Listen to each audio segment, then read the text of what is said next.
Okay. See this.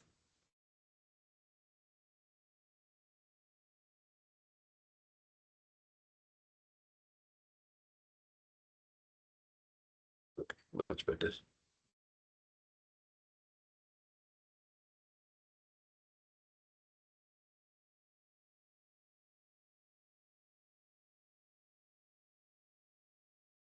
Cool. So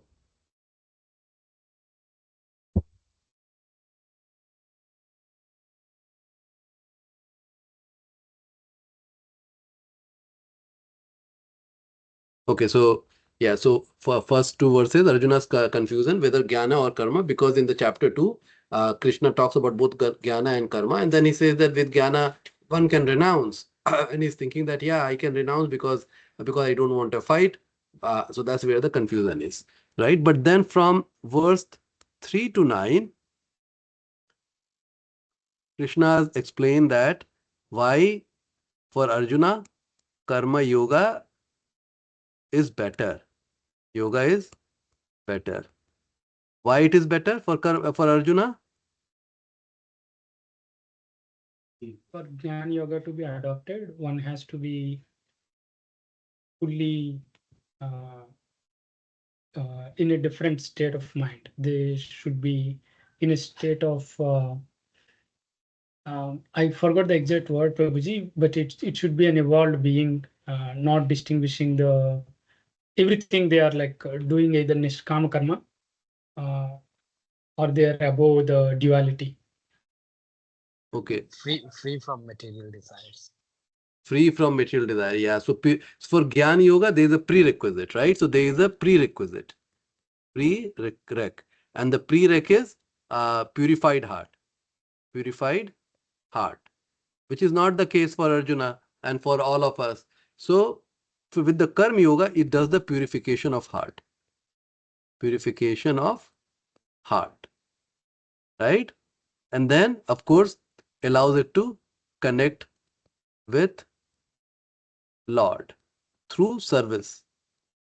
Through service. So any service which we are doing, which is for the which pleases Lord, that is connection with the service. So that's why one should do the Karma Yoga. Then from 10 to 16, Shiva Prabhu mentioned that here Krishna talks about why there is the connection, like why one has to do sacrifice. Sacrifice. So there are two topics discussed: sacrifice and then karma kanda to karma yoga. So two topics were discussed. Okay, sacrifice, and the sacrifice is that there is Lord. So Lord has um, Lord has given Veda. Veda recommends sacrifice.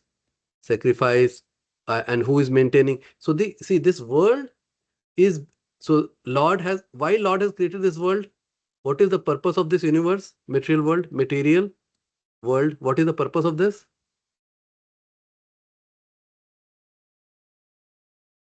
So Lord's conditioned pleasure. living entities can come to this world and get the all their desires fulfilled and then come back to his abode without having any tinge of Yeah, fulfill our desires. That's the reason why this world is created.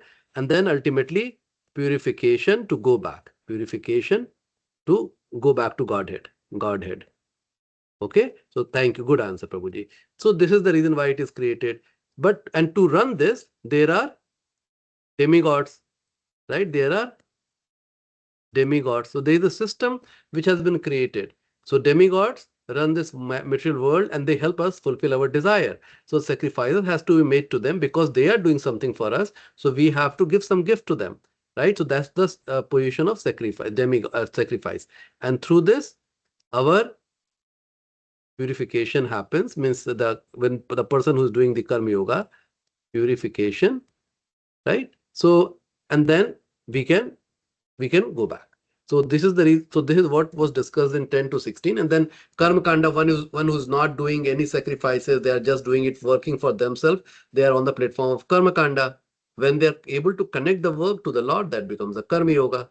So 10 to 16. Then 17 to, I think, 34 or 32, something like that. It is about what is the subject matter of 17 to 34 or 32? Niskam karma, Prabhu.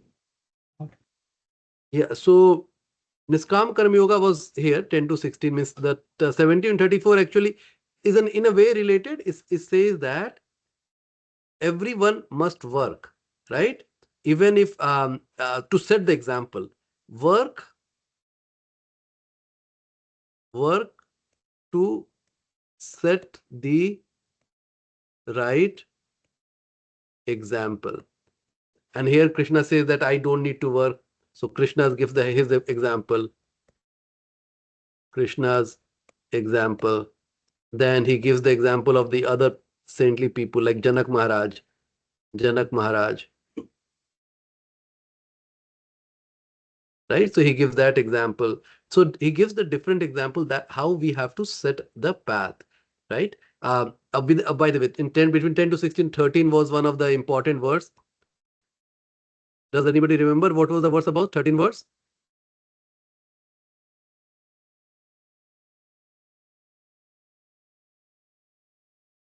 We should offer, For God and for all having food to Lord and eat, and then eat.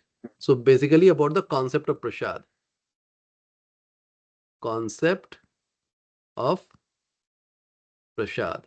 So that's what's talked about. And here verse 21 talks about that what a true servant leader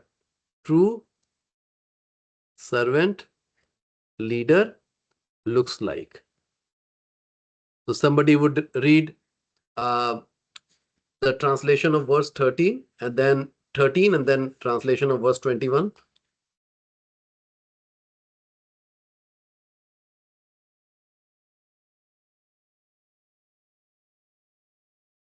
Anybody would like to read translation of verse 13?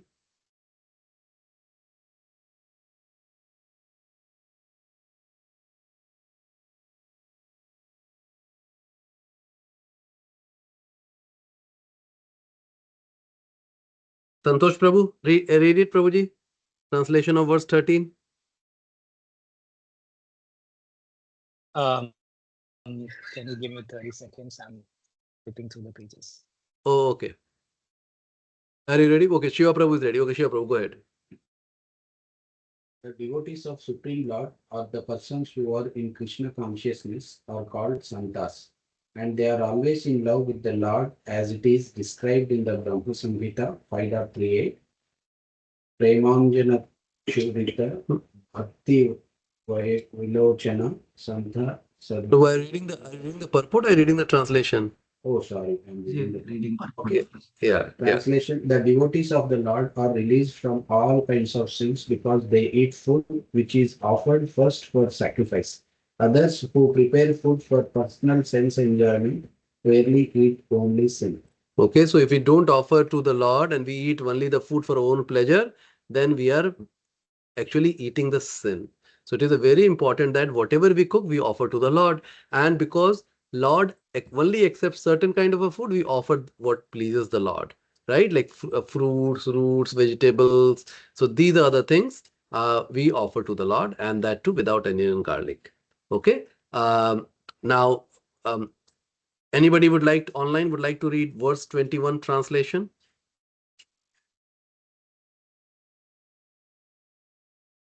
Probably I'll read. Go ahead, Prabhu. 21. Whatever action a great man performs, common men follow. And whatever standards he sets by exemplary acts, all the world pursues. Hmm. See, it is very important that one set a good example for the common man. And then if you're a leader, the world is going to follow you. So this practice starts at home. As a father and a mother, they should set a good example for their kid.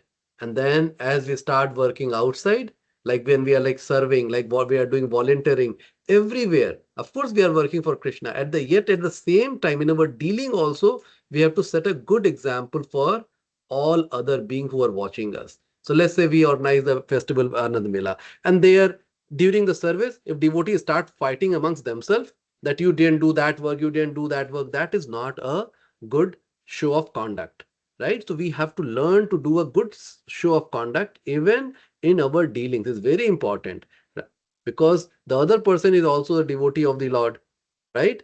So we have to be very careful how we are dealing with the other people and devotees in general. All right. So that was 17 to 34. I will show. Okay, so you see here, this you can see the slide here. So 1 to 2 was Karma Yoga, 3 to 9 was do Nishkama Karma Yoga, 10 to 16 was Karma Kanda to Karma Yoga and why sacrifice, and 17 to 35 set a good example for others. So in the last our section is win over your inner enemy, which is lust. So this is what we are going to be doing. And if you want to see a little bit more detail of it, we can look here, right? So what is Arjuna? Confusion, renunciation, or action? Then Krishna says Nishkama Karma Yoga is better for Arjuna than Gyana Yoga. Okay. And why premature renunciation of work is not recommended? Because inaction is unnatural. And one should not become a pretender. Pretender means like just trying to show off that who I am, but I am not that person. And that will create a cycle of sin for us. All right. And then of course, karma kanda to karma yoga, we talked about. Cycle of sacrifice, life becomes sinful without sacrifice. But this is important, we talked about this. This is only for the people who are on the path of karma yoga. If one is following the path of bhakti yoga, then one need not worry about the sacrifice to the demigods. Is that clear? That information should, this knowledge should be clear that if you are choosing the path of the bhakti yoga, which is serving the Lord in service and with love, then there is no need for one to follow serving the demigods. We respect the demigod, but we don't need to serve the demigod using the sacrifice or different sacrificial rituals. Okay. Nishkam Karma Yoga is set to right example. Okay. Working for Krishna and the result of following and not following his orders. And then one should do one's own duty according to one's nature for purification instead of imitating others. So what we should try to follow our own nature to do the duty and not try to follow someone else's nature. So there were other few words like which is not here. 31, 32, 31, 32. Let me see.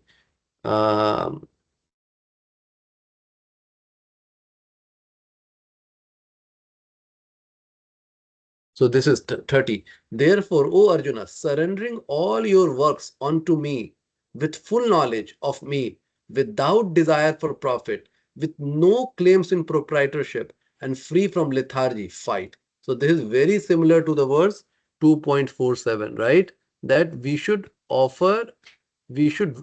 serve, work for the sake of our duty, and then offer the result to the Lord with no claim of proprietorship. We shouldn't claim the result of that work for ourselves. That's okay. Important again means some of the key verses we should try to remember.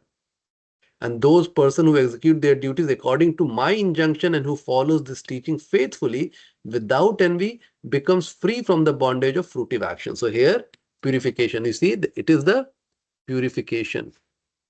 So he's telling that how when we work for Krishna, then the purification will happen. Okay. Any question before we move to the next verse? Prabhu, one quick question. I have two, Yes. but I will have Bhakti Yoga. You mentioned as we follow the Bhakti Yoga path, the sacrifices are not necessary.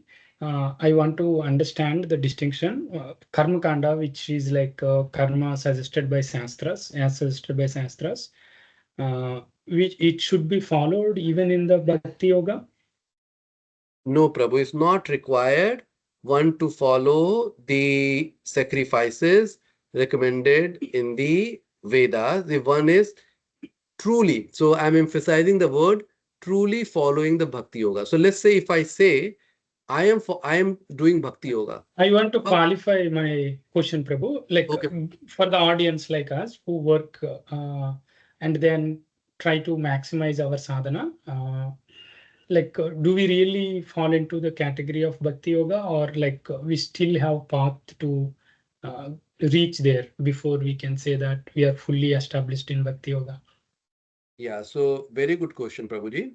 So it is very hard for me to tell if everybody is following the Bhakti Yoga. I'll tell you how to understand if we are following the Bhakti Yoga. So our intention should be clear. Means if your intention is clear that, yes, Krishna is my only shelter, he is my only shelter, he is my only shelter, and the way to reach him is to love him, to love him, to love him. And to love him, I have to serve him and serve him and serve him. If we understand in theory, okay, I understand in theory, and then with all my intention, I try to do that. But I will fail, because then what happens? That sometimes my desire will come. I will make the mistake. I wanted to do the service for the satisfaction of Krishna, but I didn't do that. I had some interest, self-interest for myself. But then I repent. Why? What kind of a foolish person I am? Like my desire keeps coming and it keeps bothering me. All right. So I repent. If I'm doing that, then I am following the path of Bhakti Yoga. And in that case, there is no need of doing any kind of sacrifice, right? Of course, there are sacrifices one can do. So it's not that it's forbidden. Somebody can choose to do it, but we don't need to do it because it's required. Why? Tell me, when is the case when one has to do the sacrifice if they are truly following the Bhakti Yoga path as I talked about? Yeah, I do agree, Prabhu. That's why I'm qualifying. Maybe like you are trying to answer how you can assess each of us ourselves. Because there is so much distraction on our day-to-day life. It can be like a confusing entry that we not do karma kanda as suggested by Shastras, as well as not fully established in Bhakti as well. There is an opportunity to slip on both sides. That's why I'm just bringing No, it up. yep. So, and I'm asking the counter question, Prabhuji, now. When, let's say you are following the Bhakti Yoga path with all sincerity, is there a scenario where you should still do the rituals prescribed in the Vedas? I'm just thinking aloud, Prabhu, like if you are fully following the path of Bhakti, I think these rituals will also seem to be a way of expressing our Bhakti only. Like they come naturally to us. If you have to do some Pitru Tarpana or whatever, I think we take it wholeheartedly, is what I'm thinking. Like the knowledge comes to us in whatever form, and we will not have any friction in adopting it. Very good, Prabhu. Very good. So let me add a little bit more. Very good answer. So sometimes we still, so of course there are rituals like for the Pitras, right? Which like annual ritual which happens for our forefathers, ancestors, right? Pindadan. So still you'll see devotees do it, but the way they do it, it's very simple. They offer the food to the Krishna, they offer the food to Krishna, and then they offer it to their forefathers. So they do it a very Vaishnava style. It's not required for them to do it, but still they do it. And why they do it? To set the example, because still a lot of people will say that, see what kind of person you have become. You're not following your culture, you're not taking care of forefathers. So they want to avoid this unnecessary discussions, right? So set the right example, they do it, but they do it in a very Vaishnava, Krishna conscious way, right? Similarly, let's say in my culture, if I go home, let's say they do certain kind of a ritual, like let's say what that puja, Satnarayan puja. In our home, it still happens, right? So we still, mom will say that you should do it, we'll do it. But then we don't ask for anything. In Satnarayan puja, a lot of people, they ask, oh, take care of my family, take care of my health and all those stuff. We don't ask for it. What we ask, please, Lord, give us the direction so that we can serve you better. So that's how we can do the current rituals if it is supposed to be done, but our intention should change towards developing the love of the God. Makes sense, Punya Prabhuji? Yes, 100%, Prabhu. Yeah. All right, good question, Prabhu. Practical questions. Yeah, one more question, Prabhu. I think Yes. it can be a quick one. So material world was created to fulfill our desires. Maybe it is, question could be like not perfect, but like where we come from is the Godhead, where we want to go back. That place supposed to be like we are already fully content, fully happy, fully expressed, fully established in the our true self. In that case, from where these desires come to us, so that we had to come back into the or originally we came into this material world. So, Prabhu, are you asking that we have come from the spiritual world, then why do we have the desire to enjoy? Is that what you are asking? No. Why did we like why the material world got created? I'm talking about that. You actually asked a question a while back. Why the His material world question is was nothing. created? Yeah, And then the understanding is that to fulfill our desires, this material world got created. Right. I'm not fully understanding that answer or the Okay. like it could be out of logic also or like limited understanding as well. Just wanted to bring it up because in the Godhead, we are already fully established and in why did we have some desire to come to material world? Okay. So what you are saying that, and then Shiva Prabhu, you are trying to clarify something, Shiva Prabhu? What was you trying to say? no, you asked the question right, Bhuji. Yeah, his question is the same, whatever you ask. Like initially, everybody is in the God's abode. If whoever is present in God's abode, they will have fully content. Like they are already purified, while they will get desires and why they need to come to material world. That's what his question. Yeah, very good question. It's a classic question people ask. So see, Bhagavatam talks about it in Canto 3, the discussion, and then other Canto it might be also there. It says that majority of the people, majority you can think greater than 75%. We all, once upon a time, we all were in the spiritual world. But then seeing Krishna's pastime and all those stuff, a slight tinge of desire happened that what if I could also enjoy like Krishna? Why I have to serve Krishna? What if I can do that? Right? So I have that desire. And because Krishna is so kind, he said that, okay, you have the desire. Why you want to kill your desire? Let me create the world for you where you can go and fulfill your desire the way you want it. He never wanted us to leave him. But a true lover, if they know us, they will try to say that, okay, you shouldn't even have that impurity, little impurity. So for that, he created this material world. And there, around less than 25% of the total manifestation, less than 25% of total. It's a small portion, it's still a small portion, okay? We are in the multiple material world trying to fulfill our desire, but then Krishna created the material world in such a way, the system in such a way that one day, one way or the other, we may feel that, hey, this is not the place. So even though we are caught up in this world, but he, through the agency of devotees, is trying to bring us back. So to answer your question, Punya Prabhu, yes, we were in the spiritual world, but there's some point of time, for some reason, we don't know why we will do such kind of stupidity. But it's a free will. We all have the free will, and then we had that free will that I want to enjoy and enjoy like Krishna does. And that's the reason why we are here. Thank you, Prabhu. That helps. Any other question?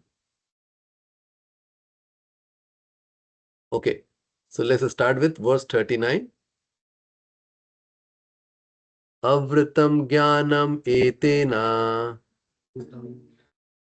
Jnanametena jnanino nitya varina anino nityavairina kama rupena kaunteya Vena kaunteya dushpurena nalena cha. Dushpurena nalena cha.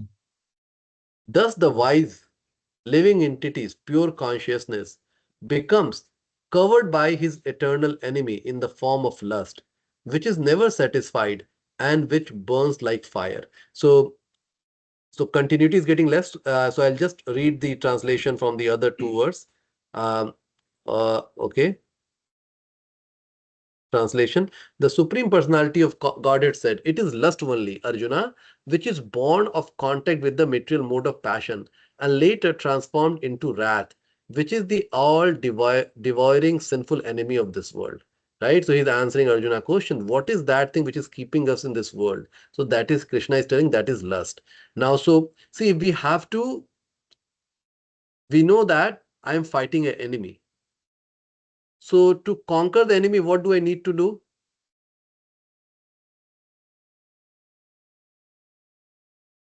Did you understand the question? I'll repeat the question, right? If we realize that we are fighting an enemy, and if I want to win over the enemy, then You have to completely not offer. but how would you kill? Before to kill the enemy, what you need to know about the enemy? What caused that? Strength and way weakness enemy of the enemy. operates. Sorry, Prabhu? The way Strength and enemy weakness of operates. enemy and ours. Weakness of ours. Is that Prabhu is telling? Okay. Okay. So first we need to understand who is the enemy. Okay. To know that I have enemy, first, who is the enemy? And then where the enemy is hiding. Two things we need to know. Who is my enemy and where the enemy is hiding, because the enemy keeps attacking me. Where the enemy is hiding. Then only I can attack, and or I can build a strategy to attack, because the enemy is not weak enemy, very powerful enemy. Right? So this is what Krishna is going to divulge to us. Okay, see, as a kind father, he's telling that enemy is lust. Okay, so he talked that enemy is lust. The next verse he says that as fire, now he's talking about the characteristic of the enemy.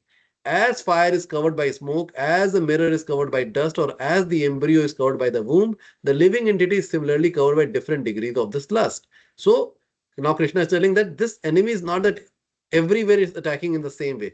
For some, bigger covering, for some, smaller covering. For humans, it's the lightest covering. So we have the best chance of fighting this enemy. Other living entity cannot fight this enemy. But we as a human, we can fight this enemy. Now verse 39 says, thus the wise living entity's pure consciousness becomes covered by his eternal enemy in the form of lust, which is never satisfied and which burns like fire. So now it's characteristic of so he's telling that even the wise living entity, right? The people who have the knowledge, their consciousness is covered by this eternal enemy. Like, so eternal enemy means eternal enemy in this material world. So as long as the material world is there, lust is there. So lust is not in the spiritual world. Eternal is relative to the material world. So this lust is there. And this lust, what is the characteristic? Is never satisfied and which burns like fire. And you can think about it like the lust about the opposite gender, lust about the money, lust about being the most famous or being the most beautiful. You see, anything, like you can pick the one which you are fighting, which you are aware, and you can just think about it, internalize that. Yes, it doesn't get satisfied actually. It doesn't get satisfied.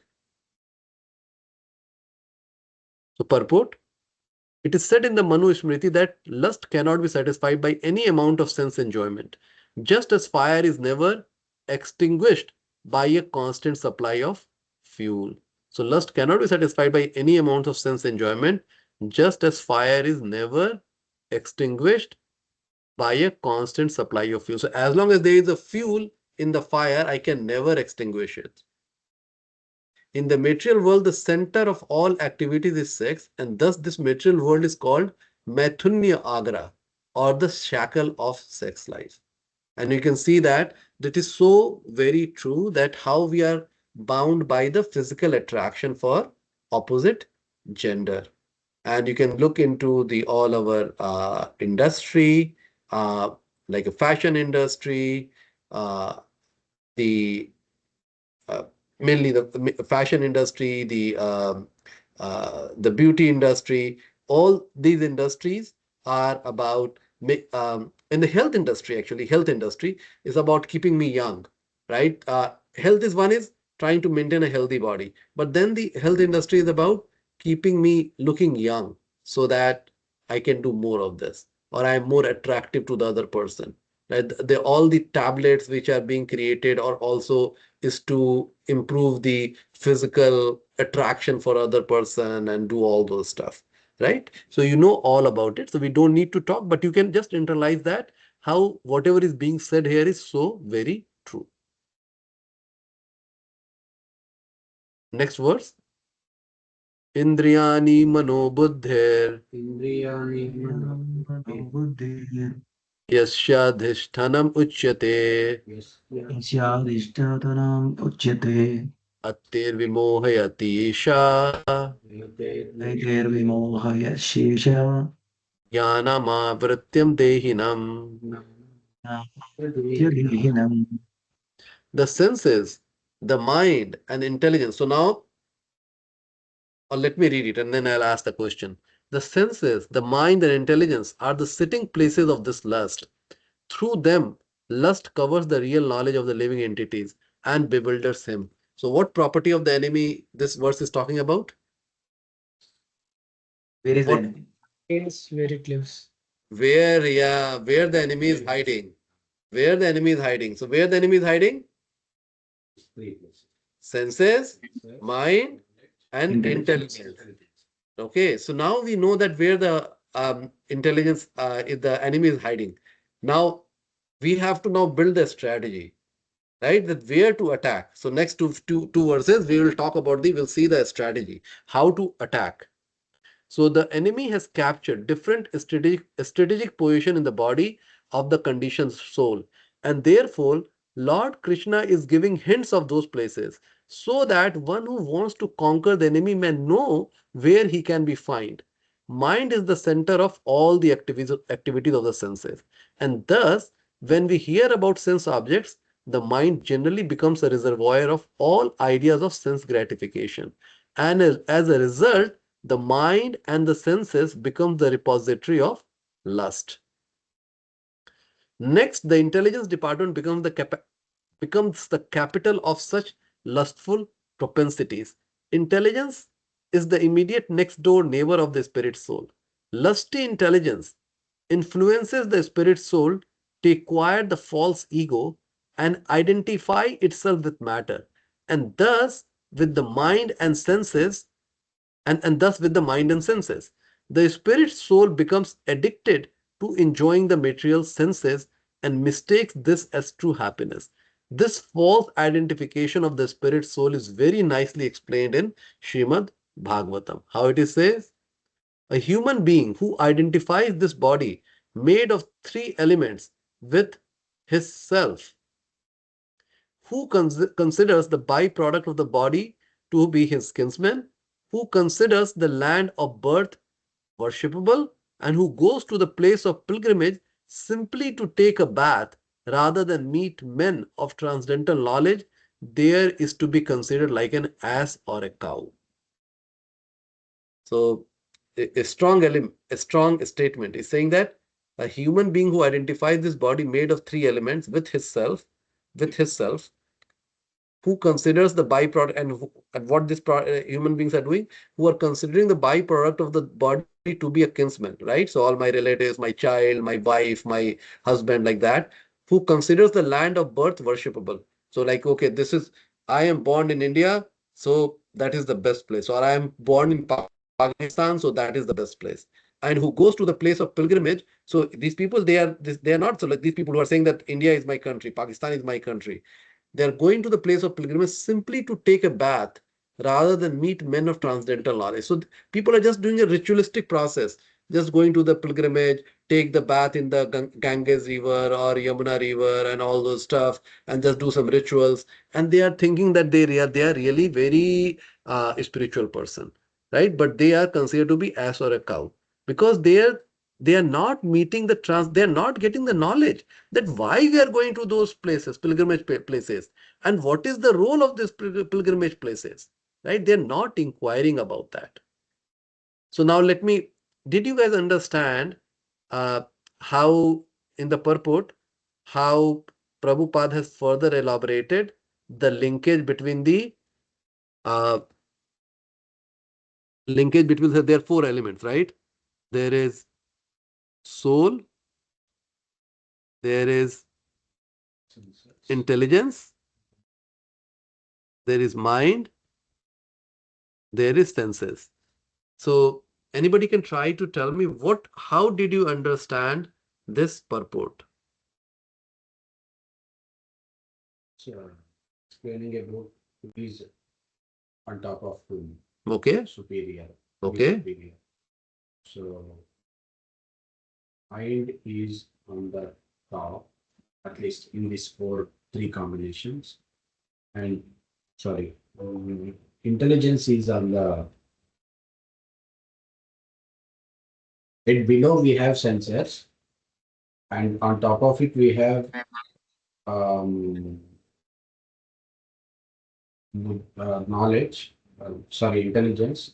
On top of it we have mind, and now we are trying to identify who is the main person thinking of doing this sense enjoyment. That is mind. okay. Maybe I could be wrong. No, no, okay, nice try, nice try, nice try, Prabhu, nice try. Anybody else would like to add? As I could capture, like mind and senses are kind of repository of all the lust, and then intelligence is the kind of capital of this where the lust lives. Intelligence being close to the soul, it fools soul to understand that this kind of enjoyment is true enjoyment, whatever we are deriving out of lust. Very good, very good. So here I'll just so see, mind is the storehouse of desire. Okay, so this is the storehouse of desire. Now, mind wants something. So mind is trained in certain way, right? And now senses want something. So either the senses can go and say, I want something, or the mind can influence the senses. So together it says that this is the storehouse of the lust. One way or the other, it's originate.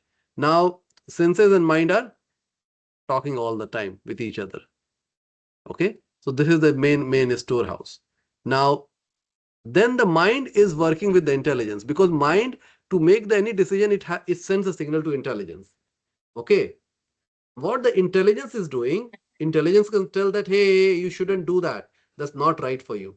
But the material intelligence, it's because it's trying to support the desire, it will tell the soul, hey soul, I think this is really good, because see, our ego comes from soul. Our ego comes from soul. But now it is telling the soul, hey soul, I think we want this, right?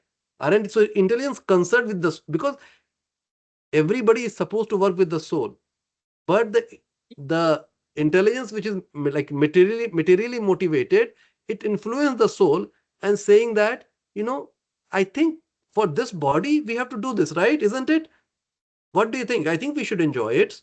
I think I'm going to get a lot of pleasure. If I go on vacation, it will be a great vacation. What do you think, soul? Right? So now soul say, yeah, I want to go vacation. I want to take my family has been telling me that I should go for vacation for a long time.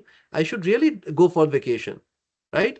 And then because now soul has validated, intelligence now sends the signal back to the senses. Yes, right decision. Senses, let's do it. Let's book the vacation, and then we are going to party time, right? So this is how the interaction is happening, right? So mind is the store of the house of desire. Okay, mind is sending the signals to intelligence.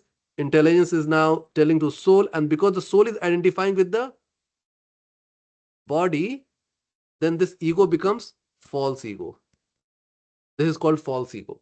So now, due to this false ego, now soul is just validating to the intelligence, and intelligence then send the signal to the senses. Yes, do it. So this is how the whole signal process works, right? And if you just become little aware, you will see that that how the mind is fooling us into working for our body because we are identifying with the body. Any question, Prabhu, Mataji, Valmiki Prabhu? ठीक है प्रभु, आप doctor हैं तो आपके question भी deeper होंगे ना.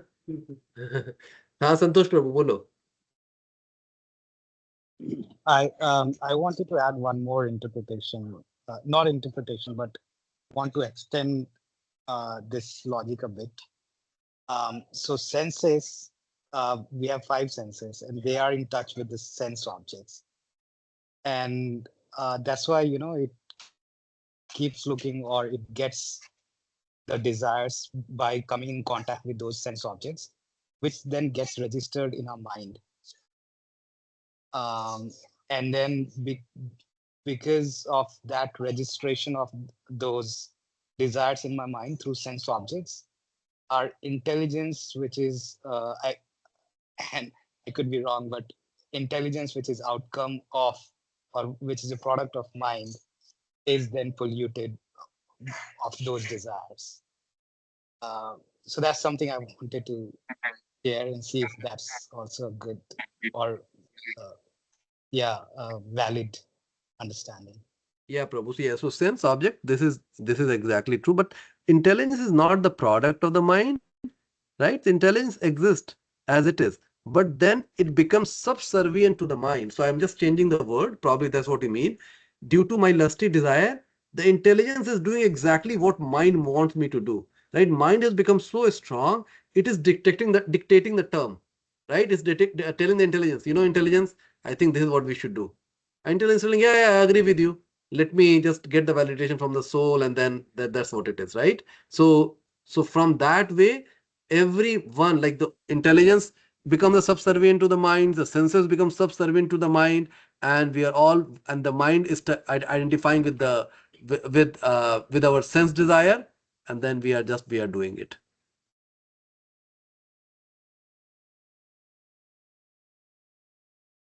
Is that okay, Prabhuji? Thank you, Prabhu. Yes, thank you, Prabhu. Okay. 41. Tasmatvam indriyani ado आत्मैन्द्रियाणि यदो niyama bharatar sabha नियम्य भरतर्षभ papamanam prajahihenam पापं प्रजहिह्येनं Gyana Vijnana Nashanam. ज्ञानविज्ञाननाशनम्. Therefore, O Arjuna, best of the Bharatas, in the very beginning, curb this great symbol of sin by regulating the senses and slay this destroyer of knowledge and self-realization. Now you tell me what Krishna is telling here in this verse. What extra information? So now Krishna told that there are 3 places where the enemy is hiding. Okay. Now what further Krishna is talking about? Regulate the senses first. Yeah. So actually, so it's strategy. So he's giving the strategy, and the strategy is attack the senses first, because senses is the weakest. We cannot attack our mind. Mind is very strong. So attack our senses. Now you see, what do we do to attack our senses? What In our practices, what do we do for the senses, to control the senses? Eating. We engage them in the right service for Krishna service. Yes. So you look into all the things. So one lustful thing could be for eating, right?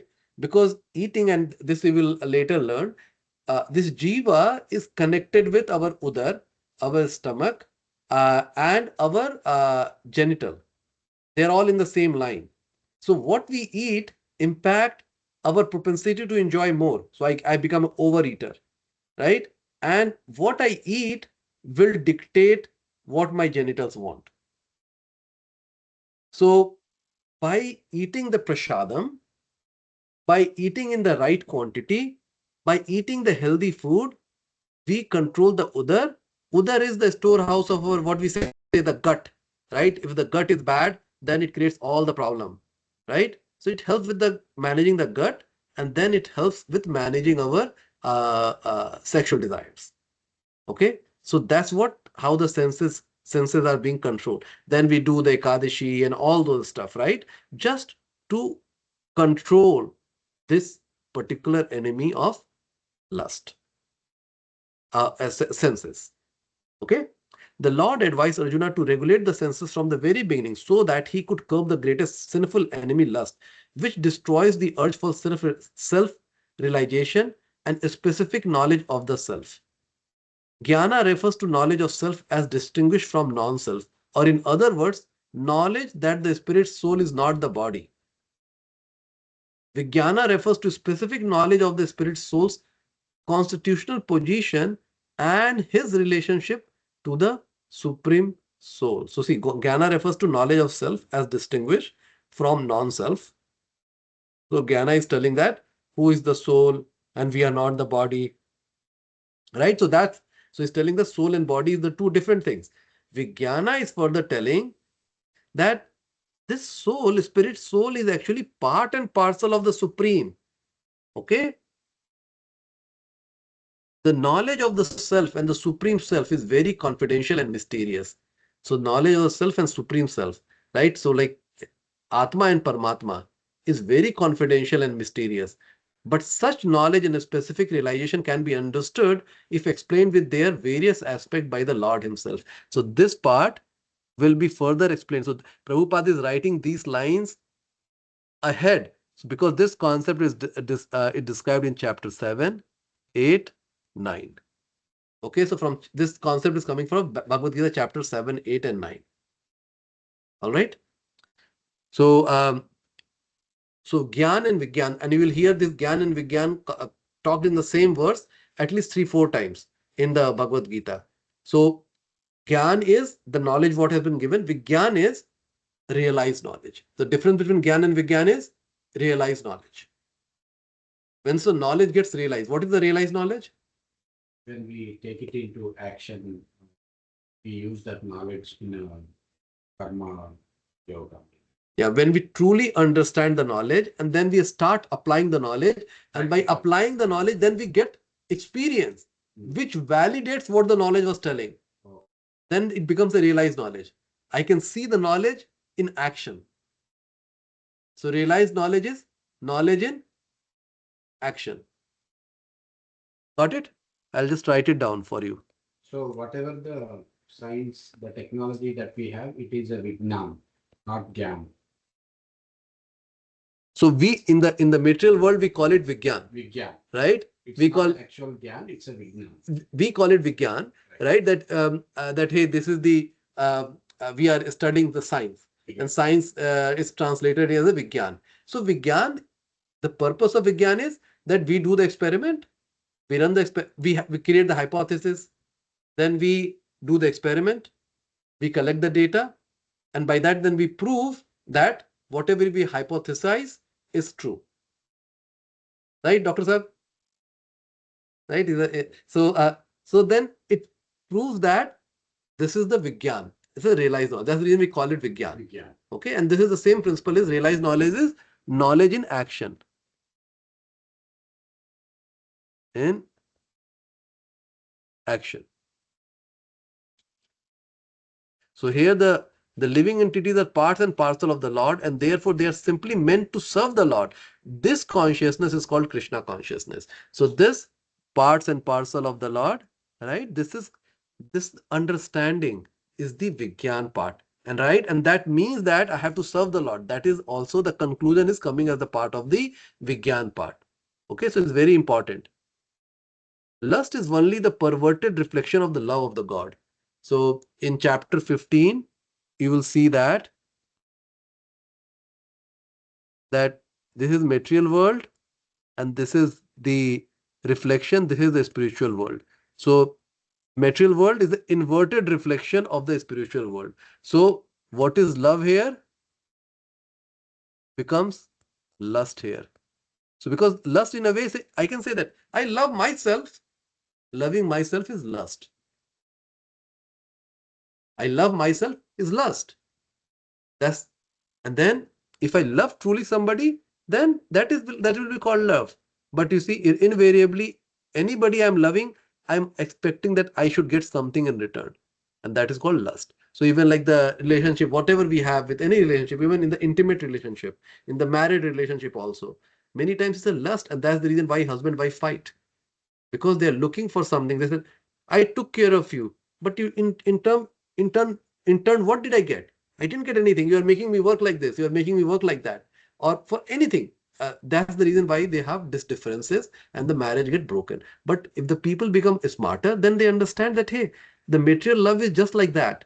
That we have expectation, then we need to control our lusty propensity. That it is not about me. It is about me serving my spouse. Even if the spouse is not giving me anything in return, as long as I'm enjoying serving my spouse, I should serve the spouse.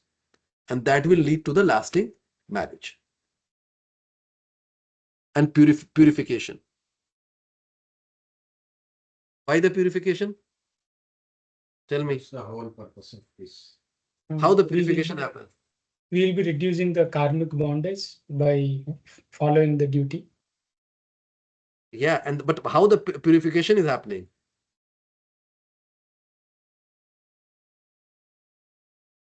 If we remove the burden of the karmic bondage, we okay. naturally get purified, right, Prabhu? No, you're talking too theoretical. I want give me an example. So let's say, Prabhuji, your wife scolds you, or your wife is not, means she is, let's say, you're a wonderful wife. I'm just giving an example. Let's say your wife is not following your order, is not listening to you. Maybe sometimes she is telling bad words to you. How that is purifying for you? Tell me.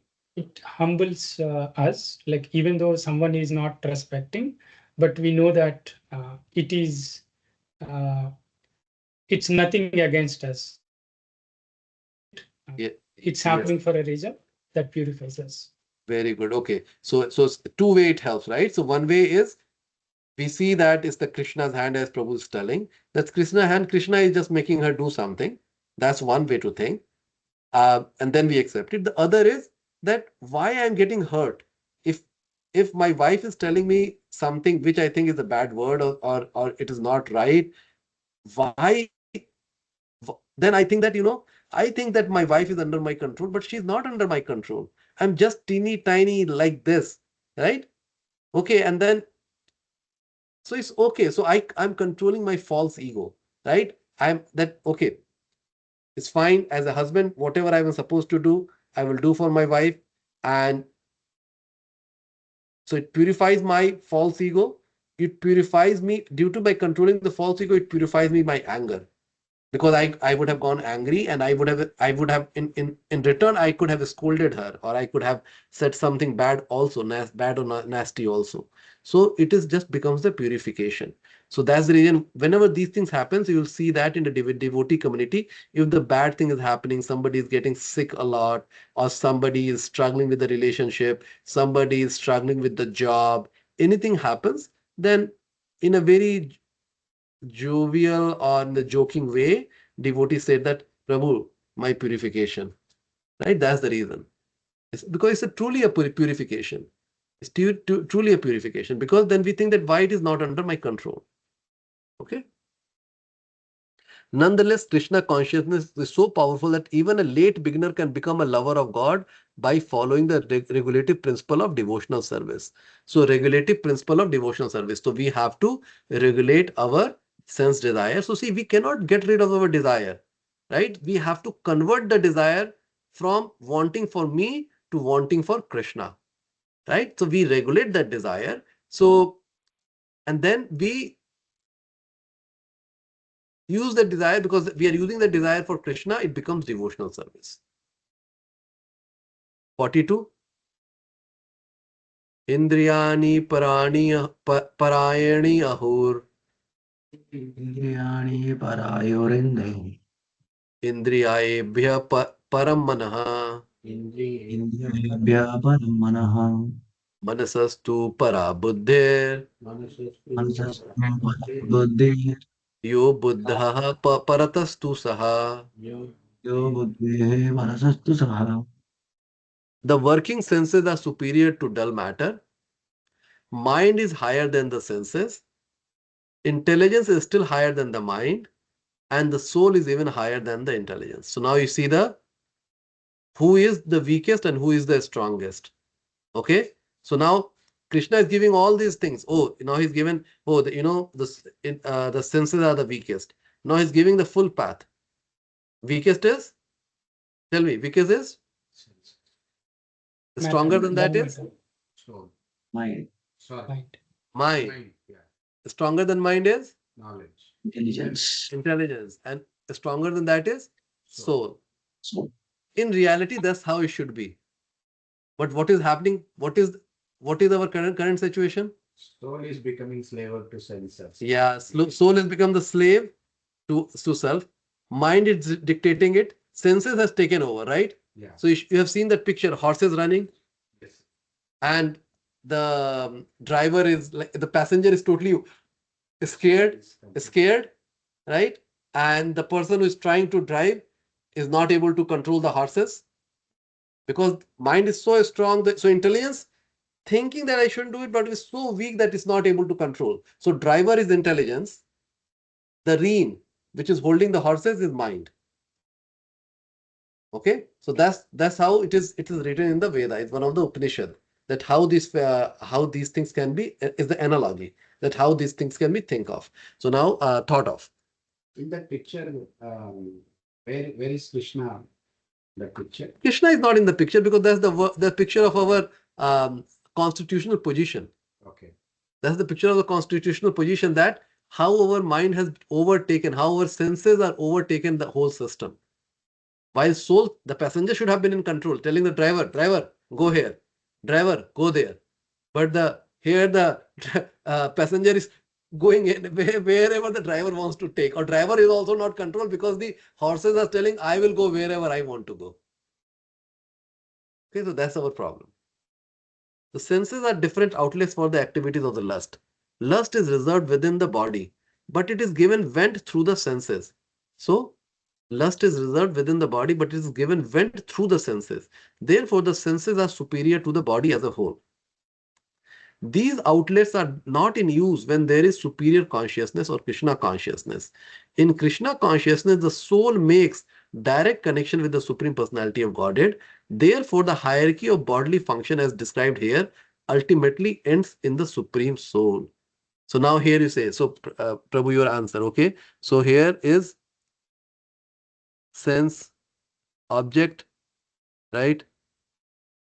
Higher than that is senses, higher than that is mind, higher than that is intelligence, higher than that is soul. So once we connect with the soul, is now establishing the relationship with Krishna. So in that case, now it start becoming stronger, because see what happening, identity. Right now it is identifying with the body. Once it identifies with Krishna, right? In that case, now it becomes stronger. Now it is give the spiritual intelligence. It will further verses will talk about how to attack this enemy. Okay, so we'll talk about the further, but let's read the purport. Therefore, the soul is directly engaged with the Supreme. naturally all other subordinates, namely the intelligence, mind, and senses, will be automatically be engaged. So once the soul becomes strong, then everything will follow. With intelligence, one has to seek out the constitutional position of the soul. So with intelligence, one has to seek out the constitutional position of the soul and then engage the mind always in Krishna consciousness. That solves the whole problem. So here what Prabhupada is telling. So with intelligence, one has to seek out the constitutional position of the soul. So what is telling that? What we have to do? What should be our strategy? Train the mind to uh, through intelligence to engage in Krishna consciousness. Yeah, it's telling that we have to make our mind, make our intelligence strong. So we cannot. So it is telling how to attack the mind. So let me read the whole thing. Let's finish and then we'll talk about the strategy overall. So with intelligence, one has to seek out the constitutional position of the soul and then engage the mind always in Krishna consciousness. That solves the whole problem.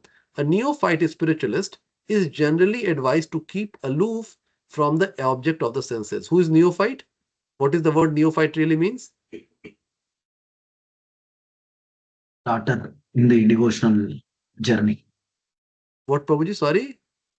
A very starting person. Yeah, new Who knows? person, Yeah. new spiritualist. Okay, new spiritualist whose knowledge they understand, but their knowledge is not very strong right now. Okay, so a neophyte spiritualist is generally advised to keep aloof from the object of the senses. But aside from that, one has to strengthen the mind by use of intelligence. So see each of the word. But aside from that, one has to strengthen the mind by use of intelligence. If by intelligence one engages one mind in Krishna consciousness, by complete surrender onto the Supreme Personality of Godhead, then automatically the mind becomes stronger. And even though the senses are very strong, like serpents, they will be no more effective than serpents with the broken fangs. But even though the soul is the master of intelligence and mind, and the senses also, still, unless it is strengthened by association with Krishna and Krishna consciousness, there is every chance of falling down due to the agitated mind. So we'll come back and we'll finish with verse 43, last verse, and then we'll come back and talk about the whole strategy. Okay. Evam buddhya param buddhva Param Budva. samastya bhayat समस्त भयत मनम आत्मनः Atmanatmana. जाहि शत्रु महाबाहो Yahi Shatrum Baho. काम रूपम दुराशदम. Anupam Sudasadam. Thus knowing oneself to be the transcendental to the material senses, mind and intelligence. O mighty armed Arjuna, one should steady the mind by deliberate spiritual intelligence and thus by spiritual strength conquer this insatiable enemy known as lust. So the whole strategy has been given by Krishna, how to attack this, right? So, O mighty armed Arjuna, one should study the mind by deliberate spiritual intelligence and thus by spiritual strength conquer this insatiable enemy known as lust. Desire for overlording and for sense gratification is the greatest enemy of the conditioned soul. So overlording, like I am the one, I am in the control, right? So desire for overlording and for sense gratification is the greatest enemy of the conditioned soul. But by the strength of Krishna consciousness, one can control the material senses, the mind, and the intelligence. One may not give up work and prescribed duties all of a sudden, but by gradually developing Krishna consciousness, one can be situated in a transcendental position without being influenced by the material senses and the mind by steady intelligence directed towards one's pure identity. This is the sum total of this chapter. Now, tell me the somebody tell me that how the cycle of senses controlling the whole ecosystem can be reversed?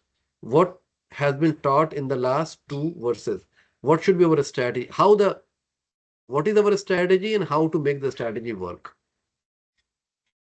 First, give them higher taste to all the sensors instead of engaging them in sense objects for the satisfaction of self. So that higher taste is making them to serve the Lord instead of serving the body. That is first strategy. And then make your mind to follow Nishkama Karma, and then get the control over these sensors by engaging them in the Lord service. That is, mind and sensors are set, and after that, the intelligence. I mean, on top of it, the soul is anyway following Krishna consciousness, so it has got. Um, I mean, once it is set, it will not listen to the intelligence, and in the other way, soul will dictate the intelligence, and it will dictate the mind and then sensors to follow the right path, and thus we are, the desires get nullified, and then probably they have a different desire to serve the Krishna than to serve the body, because the identification is changed. Instead of identifying self as body, they are identified as a soul. Now whole strategy is changed. Everyone is satisfied. The sensors are also satisfied by serving, but we are not restricting them. We are still engaging them, but in a different way. We are not controlling them, we are engaging them. Whole So how you are controlling the mind? mind, we are controlling by suppressing the desire, maybe. Can you suppress the desire? Or suppressing in the sense by giving different desire than satisfying body. We are giving desire to serve the Lord. See, That's how we are training. you are them. changing you are changing the desire, but Correct. how you are able to influence the mind to change the desire? How? What did you hear in this verse? Yes, anybody else? How you are controlling the Shiva Prabhu has attempted the whole thing, right? Right. So, but one thing which is missing in his answer is how you are controlling the mind. Use of intelligence. Okay, and how you are using the intelligence, how you are making the intelligence stronger. Keeping our consciousness, keeping the soul in the Krishna consciousness. So Okay. that will energize intelligence in it. Okay, very good. So here, let's complete the answer. Okay. So by knowing the concept, so what we are doing in the class, we are learning that, oh, there is a Krishna. Krishna is our shelter. He is the God. And then we should identify with the soul. So now with that, we are influencing the soul. We are making the soul smarter. That soul is now adding to this material. So right now it has the M intelligence, which is material intelligence. It is making into a S intelligence, which is spiritual intelligence. So soul is, so now this is becoming stronger. So this is becoming, you can add plus. We have added a plus here. Now this stronger intelligence is going to attack on the mind. Mind is telling that I have a desire. And let's call it M desire. M desire. It has the M desire. Now intelligence is telling that, oh, your M desire is not good for you. My dear friend, it has to be S desire. It has to be S desire. Right? The intelligence is telling, the spiritual S intelligence is telling the mind. So that's one side the attack is happening. Other side the attack is happening, and so especially in the beginning, we try to keep ourselves little aloof from the sense objects, right? Try to not come too much too close to the sense objects, right? So we are trying to do the fasting. We say that hey, watching TV is not good, right? So we're trying to say that okay, whatever we can do to avoid those senses into getting distracted. right? So we are trying to control, we are trying to weaken the senses by putting a curtain against the sense object. So now senses has got weakened. So senses are not forcing the mind that I want this, right? Senses are coming under control.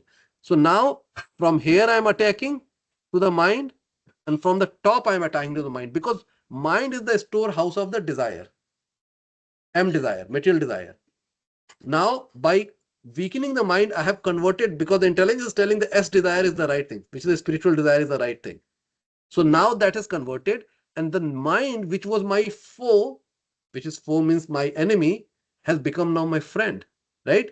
And as I keep adding the, so now let's say mind is becoming coming little equilibrium. It is not bothering me too much, but still it has material desire. So right, S desire. So still I have M desire. S desire has come. So let's say I have 3 S desire, M desire, and 1 S desire. So still there is there, right? Is getting better, but many times I'm falling. Now slowly as I'm adding the intelligence, second intelligence, right? My S desire is growing. It is adding 1 plus. It is doing negative minus here, right? So slowly you see the equilibrium changes as I am gaining this knowledge, and as I am doing my sadhana, the S desire become stronger and stronger. Intelligence is taking the more control because the soul is identifying with the super soul, right? And then as I'm growing, so initially I'm controlling the sense object. Once I become little more advanced, even if the sense object comes into my contact, I will be able to avoid it. So let's say initially devotees are asked not to go into the bar or the um, dance places to go and preach, because they are weak. Initial reward, if I go and I see some people drinking too much, and they say, okay, come on, Deepak, they're my friend, little bit, I'll say, okay, just little bit I'll drink, okay, I'm a devotee, I'll just drink little bit. I drink little bit, and then what happens next? Little bit more, and then Deepak is gone, right? And same with if I see the beautiful objects, beautiful other people, then again my senses will get distracted totally.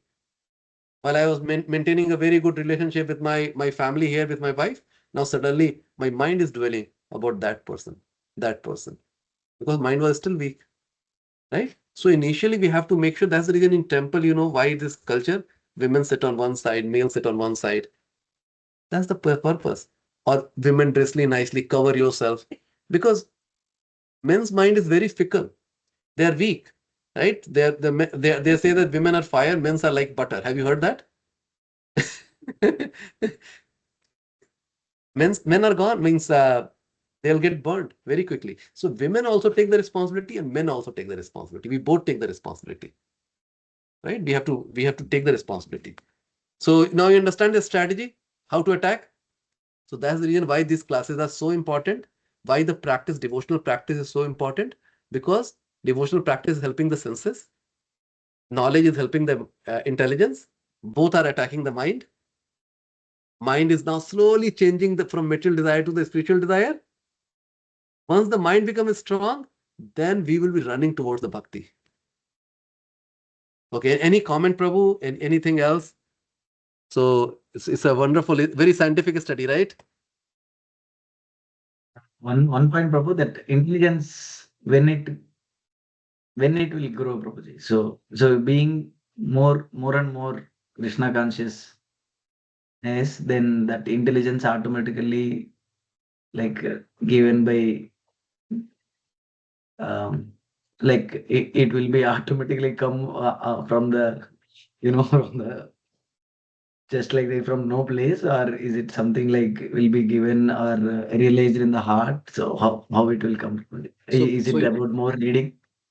so you're talking about the other, what I understand that you're talking about the one other intelligence, which is the intelligence. So we are able to grow the intelligence, right? It's the spiritual intelligence. But Yes, then yes. there is a last force. But this intelligence, the spiritual intelligence, cannot break into the storehouse of love of Lord. Okay, that the tinge of small anarthas will remain. And to break it completely, Lord gives us a special type of power, right?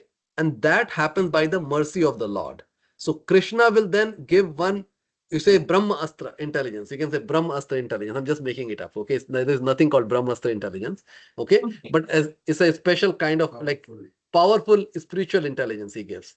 Powerful spiritual intelligence it gives, and mercy through his mercy. And that time, then suddenly we start experiencing the love of the God. So one can be a very good sadhaka. They can be very practicing, very genuinely doing everything, but they may not feel the bhava for the Lord. And that bhava will only happens by the mercy of the Lord in the advanced stage. Okay. So that's the other part of intelligence which only comes by Krishna's mercy. So Krishna says that, right? I am the one who's giving you the intelligence. That giving of the intelligence is this, right? That he's making the all this. He's the one who's giving this kind of intelligence. But then mercy intelligence, which allows us to break through the material bondage, final blow, that happens by Krishna's mercy. So it is in link with the verses that is coming in new further chapters where Krishna says, knowledge, remembrance, and forgetfulness will be given by me. So that knowledge or intelligence is something that plus being added. And more and more when we are Krishna Yes. conscious, that intelligence Yes. will be coming to us. Yeah. So that is what he's telling. Krishna is telling that knowledge, intelligence, that is what we talked about, right? The final blow, that happens in chapter 18 when Krishna says that you surrender unto me, forget about everything, I'll take care of you, right? So that final blow, right, where Krishna just picks us up from the material world and pulls it up out. That is the final blow Krishna gives, right? So that's Krishna's mercy. Yeah, for us, like initial people like us, like who are trying to do more and more sadhana. So doing sadhana and more committing to sadhana is something that we can do so that this intelligence will grow us, so that we can reduce our materialistic desires and increase the spiritual desires. Is that a Yes, correct understanding, Prabhuji? Yeah. yes, Prabhu. Yes. Any other question? Punya Prabhu, Santosh Prabhu, anybody else there Very online? useful lesson today, Prabhu. Okay. Pragya Mataji, I didn't see you. Okay, you are there. So, Sapan Prabhu, Pragya Mataji, Hima Mataji, any question?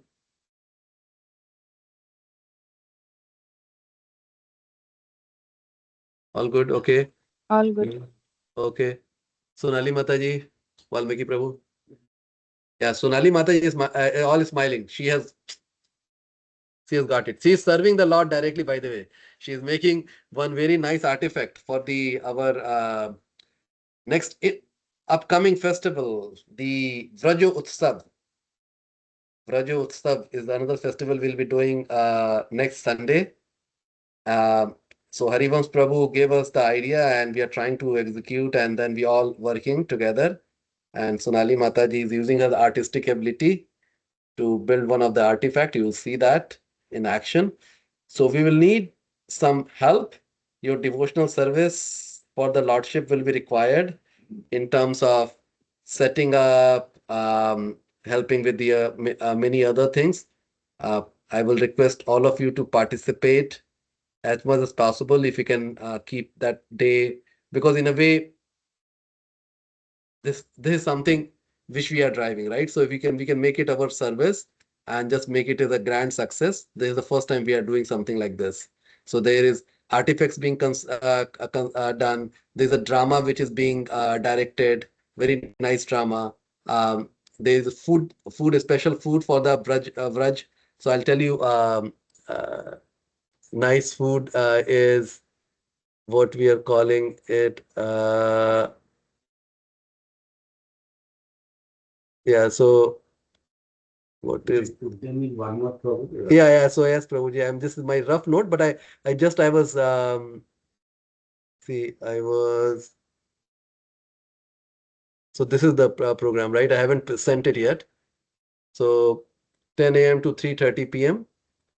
Uh, so we'll have 10 to 10:30 Braj games, right? So we are thinking of some games. So you can also help like what kind of some ideas. So we have some ideas in terms of dress competition, like the girls coming as the gopis dress, the boys coming as the gopas, the best dressed gopis, best dressed gopas, right? We can have that. Then we you have that matki for, right? You can tie it and then you blindfold the people and then you follow, right? Like so, like that. And my daughter was giving idea we can have tug of war, right? In the Krishna cartoon, it will show that Krishna and Balram, they're always doing so we'll try to have those Braj rasa. So, and we can create the team of kids, right? Like some girls and boys, and then we try. So I'll definitely need somebody who can run those games, or if you have some ideas, right? You can if you have kids, decorate them well, bring them in so that they can participate. Okay, so then they will chanting. So Prabhu will be giving a small 1-2 minute talk and then chanting practice. So that will help improve our chanting. Then then Prabhu is going to give a talk for hour and a half about the different. There are 6 seasons in Vraj. All the different pastime happen in a different seasons. So Mata is making one of the artifact for one of the seasons, right? And then there will be talk on the Vraj literature by another Prabhu. Then we'll have a Braj Bhoj, and in this we have nice different items. So I was sending it to what? So, okay, so Radha Vallabh ki khichdi, Madan Mohan ki bati, Radha Raman ki kadi, Nandgram ki rabdi, Ted Kadam ki kheer. So like this, right? So these are the things which are famous in Vraj. Okay, so we don't know if everything will be made or not, but these are the things planning which we are doing. So we are especially looking. Does any of you know how to make bati? Anybody knows? Yeah, dal bati. You know bati, making bati? Okay, okay.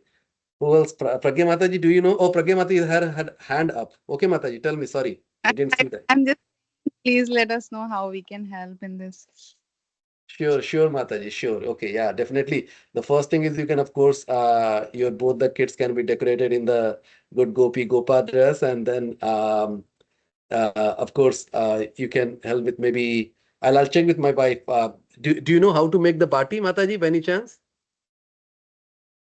Uh, I Or I my wife?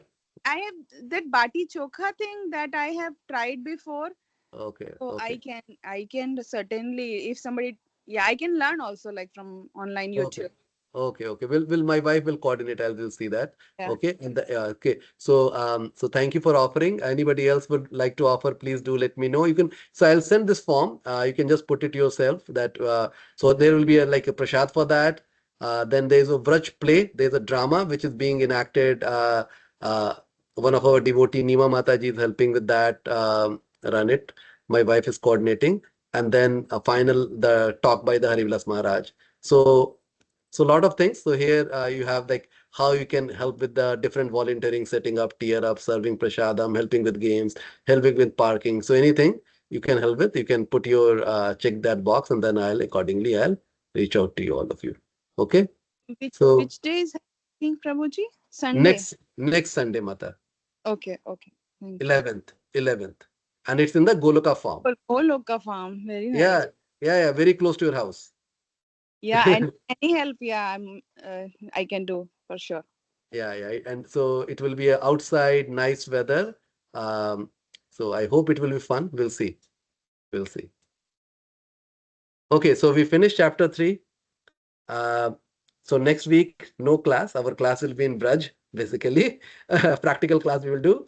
And then we will resume this class in the following week. All right. Anything else? I'll stop the recording. So, Prabhuji, the gist of chapter 3, so chapter 3 is for Karma Yoga, is the fourth chapter is also continuation for Karma Yoga? So no, Mataji. So chapter 4 will go into the Gyana Yoga part. Okay, so it will give the knowledge. Okay, who should be my object of my love. So it goes into the supreme. Now you will start identifying who is supreme, where that knowledge is coming from, right? Who is Krishna? So it will go into that. Okay, and then chapter 5 will say that now you have learned that knowledge. Now let's apply it again to the karma. So it will go into the loop. So it's now it's giving the principle, okay, that chapter 3 is what is karma yoga, right? So chapter 2 is changing the identity. So chapter 1, you see, it is the confusion, right? Decision making confusion. Chapter 2 says that we are not the body, we are the soul. So our identity has shifted. Now with that identity, the chapter 3 is telling that how we should work, right? So what is the karma yoga? So that's how we should work. Chapter 4 will, and now chapter 3 also is hinted that there is a supreme, but chapter 4 is going to provide the more information who that supreme is. And then chapter 5 will say that, and now you've learned that, now you further go and refine the karma and do the karma in a more bhakti way, right? So karma is now getting more connected with the bhakti. So that will be chapter 5. Okay, so that's how it will build up. Prabhuji, it is so contradictory that in the world when we move, everything is about enjoying more, and all around us, we are like motivated towards enjoying more. And here we are learning that we should not focusing on enjoying more. Instead of, we should put our heart in Krishna. It's not that easy to internalize because of how we have been trained over the years. That's very true, Mataji. And what you will see that, so it's not that we cannot enjoy. We will get more enjoyment by giving enjoyment to Krishna. That's the trick. Then we'll say that the level of enjoyment we are getting is more sustainable, is more enjoyable than before. So you see that the devotees who are following on the path of Krishna, do you see them if they're unhappy? They're not. They're very happy. What doesn't matter whether there is sickness or this or that. They are very content. They're very happy, right? With whatever the Lord has given, they are very satisfied. So this more sustainable, is much more happier, right? And of course, it is the path way back to Godhead. I see. Thank you, Prabhuji. Yes, Mataji. Yeah, yeah. We start thinking that everything, whatever has been given to us is the Lord's. So our relationship is Lord's, our money is for the Lord, everything like that. Decision making becomes very, very easy. All right. Hare Krishna. We'll end the class. Thank you. Krishna. Hari Bol.